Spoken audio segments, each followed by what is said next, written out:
Hello, everybody, and welcome to another episode of Faster Masters Rowing Radio. I'm Rebecca Caro, and I'm joined by Marlene Royal. Hi, Marlene. Hi, Rebecca. Hello, Faster Masters, and summer is here. Hooray! You have T-shirts on. Yes, exactly.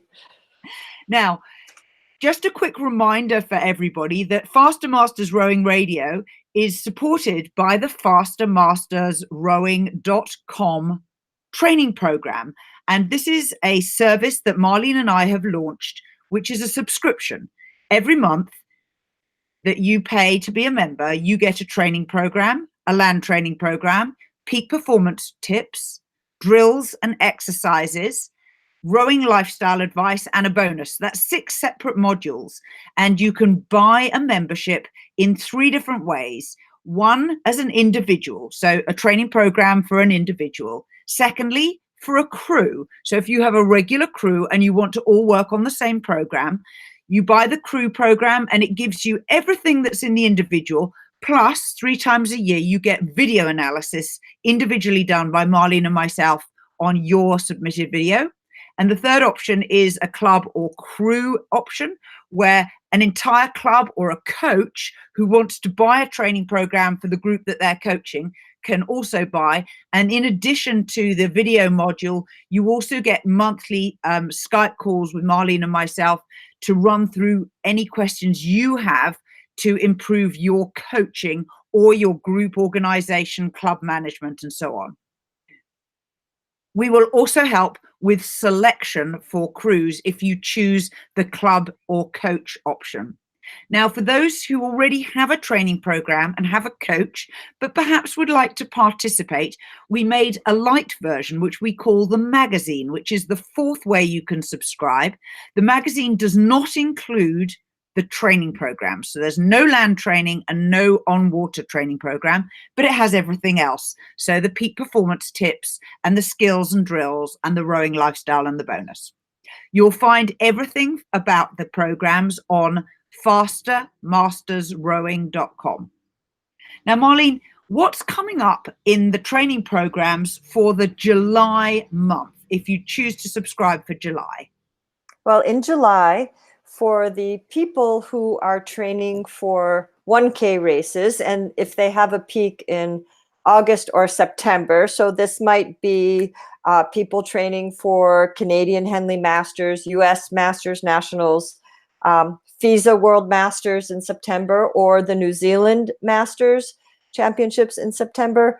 Our July we're in our specific preparation phase. And our July program is quite focused on speed work and transitioning our stroke rates up and starting to really pick up some speed before we move into August. And our other training program, the second training program, is our beginning of head race preparation. So if you're going to be focusing on longer races or 5K races in the fall, you would want to start now with the July program, which is going to be more endurance-based. Fantastic. Well, if anybody would like to join and you're a listener to the podcast, we're prepared to give you a 100% refund guarantee. If you sign up and within 15 days you discover that it's not for you, we will give you a full refund with no questions asked. And just so that you know, when you sign up, you will always get 2 months program. So you'll get the prior month and the current month. So you have a good way of assessing whether or not you think this is right for you. Now, let's move on to the podcast for today. So today we've got 2 topics that we want to talk about. The first one is all about training in the heat. So heat it happens. They're having a heat wave in Europe right now. It hit 45 degrees in France today. And the fact of the matter is there will be times when you are at a regatta and you can't avoid the heat. So Marlene, what's the first thing that people can do to prepare themselves? Well, as older athletes, particularly athletes between 50 and 70, first be aware that as you get older, your reaction to heat changes. And staying on top of hydration, of course, is always a priority. Things that can affect your reaction to heat, your medications. If you're taking beta blockers that keep your heart rate low, if you're taking antihistamines or any type of an antidepressant medication, these can affect your tolerance for heat. So if you are taking some medication, that might be something you want to consider, that can increase your reaction to heat stress. If you happen to be a few pounds over your ideal racing weight, the more extra, let's call it inactive tissue, the more extra weight that we carry, the lower our tolerance is to heat stress, because that has a very insulating effect on the body. So if you know you're going to race in hot conditions, maybe you need to drop that extra kilo or 2 kilos. That might make a difference in how you tolerate heat. Being a little bit on the lighter side, more ideal racing weight can help you. And certainly, of course, we'll talk a little bit about how to prepare for exercise in the heat, but also older athletes, our body simply does not lose heat as fast through our skin as it does when we're younger. So that also can be a little bit of an insulating effect. So we cool slower than younger people do, in a nutshell. Really good to know that. Now, you talked a little bit about hydration. What's the first rule of thumb for hydration? Carry a water bottle with you all the time. And sip. And sip. Hold it in front of your face so that you can sip from time to time, even if you don't feel thirsty. Exactly. If your water bottle is always within sight, you're much more likely to be drinking water and at a rate that your body can absorb it, versus drinking a lot of water all at once, for example. Now, of course, your water bottle needs to have more than just water in it. What should you be putting in addition to water? Well, some people, like, for example, the Nancy Clark, the sports nutritionist, she has in one of her books, a really simple little recipe for a homemade sports drink, which is like a pinch of salt and a tablespoon of orange juice concentrate, and just shake that up. And that's practically like a little homemade electrolyte drink for you. So there's a little bit of carbohydrate in it, a little bit of sodium. What would you add something else in there? No, I use that exact thing, although I Okay. don't use the orange juice concentrate. Personally, I like lime juice cordial, but yeah, exactly that. It tastes a little odd when you first try it, but if you don't want to pay for electrolyte powders, sachets, Sure. it works. Right. Well, you could actually have grapefruit juice or lime juice or any really type of citrusy thing, but the concentrate gives you probably a little bit of sugar there. You could just put in a pinch of sugar, and that's fine, but you definitely save a lot of money than buying commercial made drinks, and that can be an advantage. I totally agree with that. Now, of course, the contra to that is, how much do you sweat? Now, that is very individual, and we were very fortunate to find that British Rowing has issued a sweat rate calculator, which I'll just run through with you, and the link to their original article will be in the show notes. So how to calculate your sweat rate. Firstly, it's 4 steps. Go to the toilet and then weigh yourself before exercise, wearing minimal clothing. Then secondly, do a 60-odd minute training session and drink as normal, whatever's normal for you, and wipe away sweat from your skin, from your hair, just as you might in a normal training session. Thirdly, weigh yourself again after the exercise, again wearing minimal clothing, and record how much fluid you consumed during exercise. You need to know whether your water bottle is a litre bottle or a 75 centilitres, but that's pretty easy to do. You can do it just with a kitchen measuring jug. Then the fourth thing you do is to calculate your sweat rate, which is pre-session weight minus post-session weight plus the fluid consumed, and that's your sweat rate. And as I said, I'll put the link in the show notes.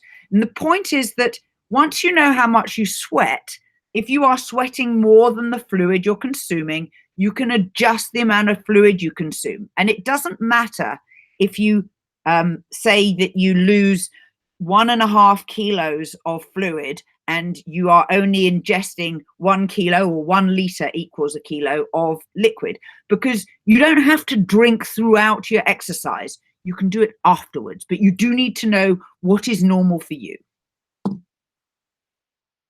Yeah, that's a very handy tip. So I definitely think people should go to the link and pay attention to that. As I said, for us in summer racing, it's so easy to be ready to go to the start and something happens and then you sit out on the water for 20 or 30 minutes at 1 o'clock in the afternoon waiting for your race.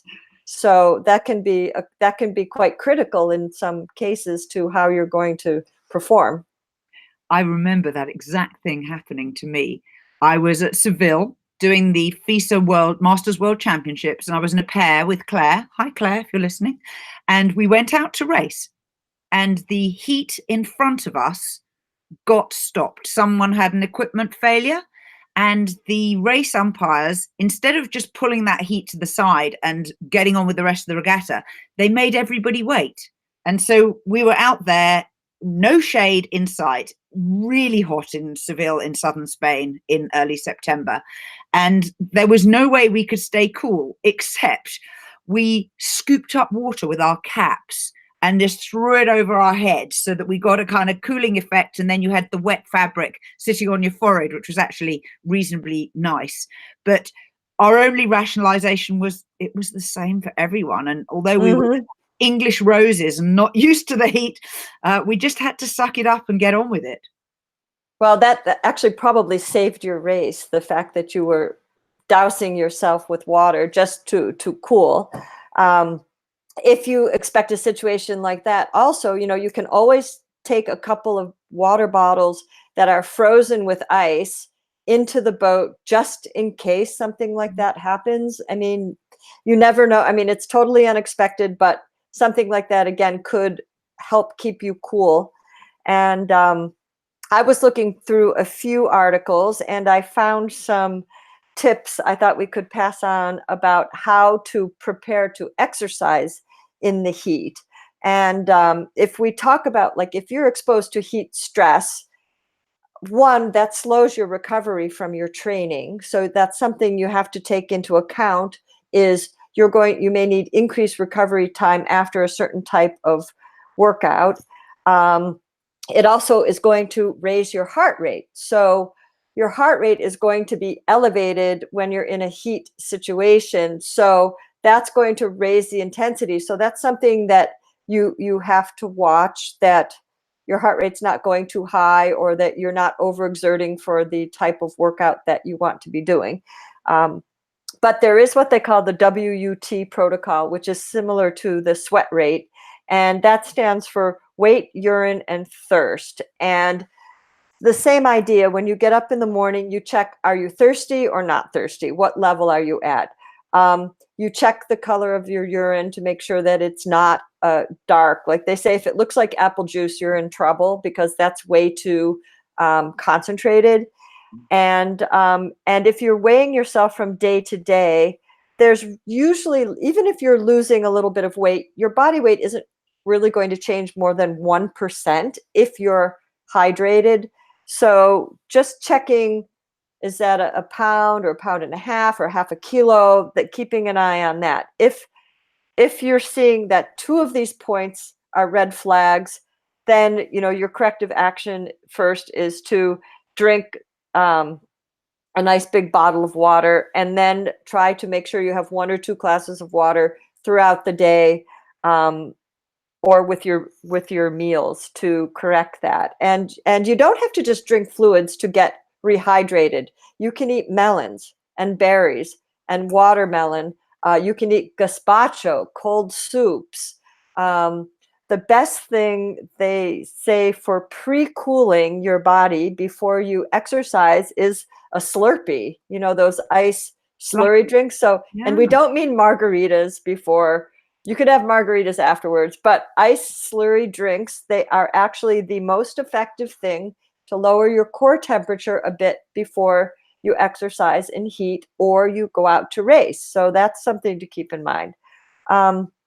If you need to acclimatize to get used to heat, like, in 2 weeks you're going to your championship race, it's going to be in a part of the country that's hotter than where you train at home or a different time of day. You need to allow at least 10 days to get used to the heat. Full acclimatization can take 14 days. So this process, what you can do at home is start introducing yourself to heat training. And what you would want to do is keep your interval, your hard work, at the coolest time of the day. But if you can row in the middle of the day or say late afternoon, do some of your steady state work and your technical work. Start with low intensity in higher temperature. And then you can, as you get closer to your race, you could maybe do a little bit of moderate intensity at ideally as close to the temperature that you're going to race in. And that will help you adjust to it. So you don't have to do these really hard race pieces in the highest temperatures to get that effect of your body. Your body will start to increase the sweat rate. It'll get used to it with low intensity training. So oftentimes the hottest part of the day is 4 to 5 in the afternoon. So if you can do a row after work, that might, a little short 30-40 minute session, that might be a good way to start acclimatizing to a hotter temperature before you go to your races. And of course, pre-cooling is a big thing. Cool handkerchief. Some people you can buy those bandanas that you can freeze and they have a little ice bar in them. There's all kinds of tricky things like this that you could freeze and tie around your neck, or even just a little ice massage at your temples or the back of your neck can cool you quite a bit. So allow 10 to 14 days to get a little bit accustomed to the heat if you're going to be racing in some hotter conditions. Wow, that's a lot of planning, but it's pretty simple stuff and it's low cost. It just takes a little bit of thought and personal organization. Exactly, some attention. It's part of your race plan in some sense, right? So yeah, I mean, maybe add it in. We talked in a couple of episodes ago about having a written race plan, which includes on the land before you get on the water. So maybe you should include that in the things to have ready the night before. I think that makes a lot of sense. Whether it's cold conditions or hot conditions, you may want to have that as part of your plan, what you need in case you're in one of these extreme conditions or rain. We had our Masters Championships earlier this month, and trust me, it was rain, cold rain, and a little bit of sort of not really sleet. It was snow on the mountains. We could see the snow, and just being damp. God, yep. It's hard because you come in off one race and you have a quick turnaround. And I got through 3 sets of dry clothes in one day. And you have dry clothes that I changed into after each race if I had time. And then I changed out of them to keep them dry and back into my wet race suit. But that's what you have to do sometimes. Right. Yes, exactly. And to still be able to race and focus on racing and be as comfortable as you can to keep moving. So too true. Right. Now let's talk about some more exciting things. How to transition to getting used to rowing at higher stroke rates. Because, of course, when we're racing, we are generally going to be at high stroke rates. And we've done a large amount of training at lower rates, which is basically 24 and below in the main, if you've been following our program. So, Marlene, what's the first bit of advice about transitioning to high rates? Well, I think when you start to work on your higher rates, the type of, you can do short works, and we have a few different types of workouts that you can do. And in our training plan, these are things that I use various combinations of things, but I use all of these in some form at different times of the season. But in terms of your training for your technique, you have to pay a lot of attention to your blade work. And as you start to row higher, you still have to be effective at moving the boat so that you're still rowing at a, putting a good spacing between your puddles, and you're still, you have to train your speed work. You have to train your coordination for your blade work along with that, because you have to feather quicker, you have to enter quicker, you have to do everything quicker because your boat is moving at a higher speed. So there are four ways that you can start to build your transitions of your stroke rates up. And whenever you do a transition stroke, I like to think 110%. And you may not really be 110%, but that should be a definitive stroke. It shouldn't be, fuzzy, like, oh, well, we're sort of raising our stroke rate. You want to go from 28 to 30 or 30 to 32. And you want to try to make that happen in one stroke, or as a crew together in one stroke, so that you're not spending 3 strokes changing rates. We want it to be a very defined leg drive and hands away together to bring those ratings up. And think of pushing it up versus push it up with the leg drive through the water versus trying to pull the rate up with the upper body. That's a big difference in increasing the speed of the boat. But one of my favorite ways is Speedplay or fartlek training. And this is something that comes from running. And say I'm just putting a general example. Say you're doing a steady state row for 60 minutes, and whenever you feel like it, you increase your rate for 20 strokes. So maybe you're rowing at 18 and you're like, okay, I'm going to pop it up to 30 for 20 strokes.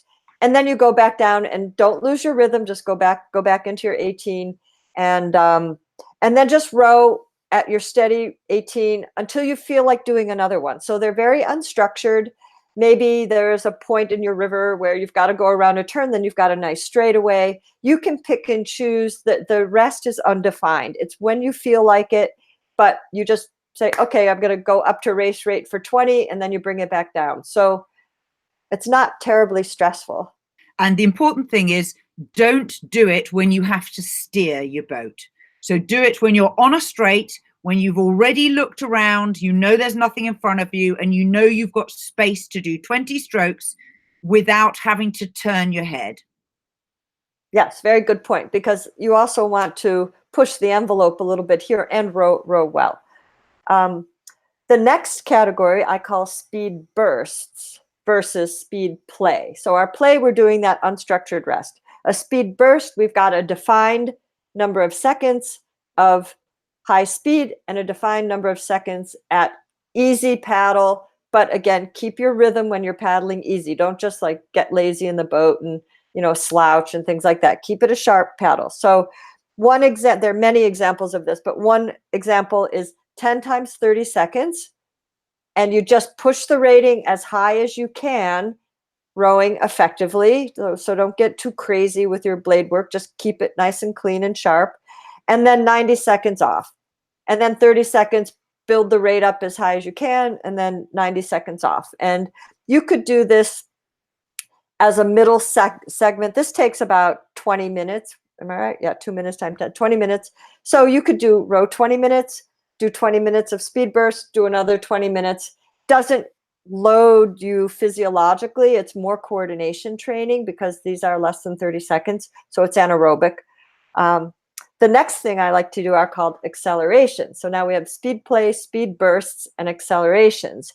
And accelerations are building up your rate, starting to go fast, but I like to start first with half slide accelerations, because the goal is high turnover for blade work, high turnover for a power application, not missing water. So again, build this into your steady row, X number of minutes. You can do half slide accelerations for 20 strokes. And for people in a single, I like to see them hitting high 40s or almost 50 strokes a minute by the end of their 20 in a single. Now, this is pretty challenging, but you can build up your speed and you can get to it. And if you're in a team boat, you can hit 60 strokes a minute if you're good. I dream. I'm gonna try this. I need to Okay. try this. But definitely, if you get into your high 40s in a single by the end of your 20, that's quite good. So that gives you a little bit of a standard. And of course, the really good thing about this, we call this over speed work. So you are Yes. rating higher than you would in a race. And the joy of this is that when you come down to your race rate, it seems really doable and really manageable because it's so much fewer strokes a minute. Absolutely. And again, this is coordination training. This is training the coordination of your blade work, your feathering, your squaring, your reaction time. And as masters athletes, we have to pay a lot of attention to that. That's something we have to put a little more emphasis on to stay sharp. Accelerations, you can progress then to something like 10 strokes at half slide, 10 strokes at 3/4, or 10 strokes at half, 10 strokes at full. You can play with this a lot. And the fourth category are just stroke transitions, whether it's a 20 stroke piece, it could be a 40 stroke piece or a 50 stroke piece. And this, say it's an acceleration 20, you could go up 2 strokes a minute every 5 strokes. Or if it's a 40 stroke piece, you can go up 2 for 10, up 2 for 10, up 2 for 10. These, you can mix these up a lot, but maybe you need to go up 4 in a certain case. So there's a lot of creativity in this, but you're focusing either on 5 stroke segments or 10 stroke segments, and you want a clear if you're going from 26 to 30, you want that to be very defined. And this is how your crew can work to make those transition strokes all at the same time, and following what the stroke is doing, or knowing what your coxswain is telling you to do, that your commands are solid. But very good to practice those up, especially for your second half of your race as you're starting to get into your final sprint. That's really good advice. And I have one last one to add. And this is one that I call a speed up. And a speed up is 15 strokes where you take the rate up 1 point every stroke. So you can go from 20 to 35, or 18 to 33, or 22 to 37. And it's jolly hard to do. And I'll explain why. When you're increasing the rate in this measured way, what you find is that you can increase the rate using greater strength or power up to around rate 26. You can quite easily, you just work hard, you go 18, 19, 20, and it comes and it comes. And you get to about 26. And when you get there, you have this curious transition, which I think is also part of the design of a rowing shell hull. And the boat fails to increase in rate and increase in speed unless you make a really noticeable change. And that change is this: you have to move your body faster up the slide, particularly when you're trying to increase the rate from 26 up through to the low mid 30s. So you use power for the first few strokes, maybe 6 strokes. And then after that, you have to use power plus speed. And that speed is you choosing to dynamically move your body, not just relying on your strength of your legs and your back.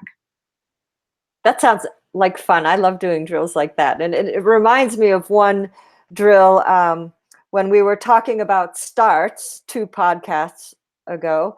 And there's one I call fly the slide, which this is the only time I will ever tell you to like move as fast as you can on the slide. But you kind of do a reverse ratio where you practice fast up the slide, place, and then you just kind of just real easy through the water, then fast up the slide. And you practice that higher speed, just moving your body faster, but there's no stress through the water. So you can do a lot of these without getting tired. If you're waiting for someone on the water, practice a few of these and just practice moving your body quicker. And but that sounds like a lot of fun. Yeah, we used to call that schoolboy rowing because some of the really young lads, that's what they do. Right. You see them moving very fast and the boat is not moving very fast. So, but those are great games to get comfortable in your boat and, play. You have to, I think when you're trying to increase speed, sometimes people take it really too seriously and they get all tense. And on the contrary, I think you have to be a little bit looser. You have to keep your hands looser. You have to let the blade be a little bit freer in the water so that you don't overwork the blade depth and things like that. So, you know, Yeah. these are great things just to play and have fun and work on these transitions. I find that it's very similar to running downstairs. If you can run downstairs without thinking about the next step, just let your body anticipate it. And you find that you can actually run quite fast down a short flight of stairs by moving quickly and Mm-hmm. not thinking about where you're putting your feet. And Yeah. it's the same idea in the boat. Particularly, I like your half slide drills for that. Those are great. Yeah, those are great to get people, and for if you're in a team boat, just to get everybody, you know, out together, like knees down together, out together, knees down together, out together. And cross country skiers do a lot of running downhill drills for high turnover, just, you know, just quick feet, and it's the same type of thing, that not getting too deep, not overworking it, but just kind of tap it along, stay quick, stay sharp, you'll go faster if you're clean. You will. So I hope that gives everybody plenty to practice during July, and the best of luck from us both for your racing. Though, of course, you won't need luck because you'll be well prepared. I have one final little thing to advise, which is that I have been invited, and I'm extremely proud about this. I've been invited to commentate at the Henley Royal Regatta on their YouTube channel. So I have 2 slots where I think I'm going to be live. One is on Wednesday, the 3rd of July, and the other is on Thursday, the 4th of July. And both of them span the lunch interval. I will put my time slots into the show notes, but please look out, give me feedback because I could definitely improve. And one slot I know I'm on with Mark Hunter, and the other I know I'm on with Martin Cross, both of whom are amazing guys who I will be privileged to be their wingman. Excellent. Well, that I will be home coaching my masters here in Canada, my small masters program, and I'm living quietly in July while everybody's training. So, Till next month, everybody, have a great month, and we'll see you next time. Bye bye.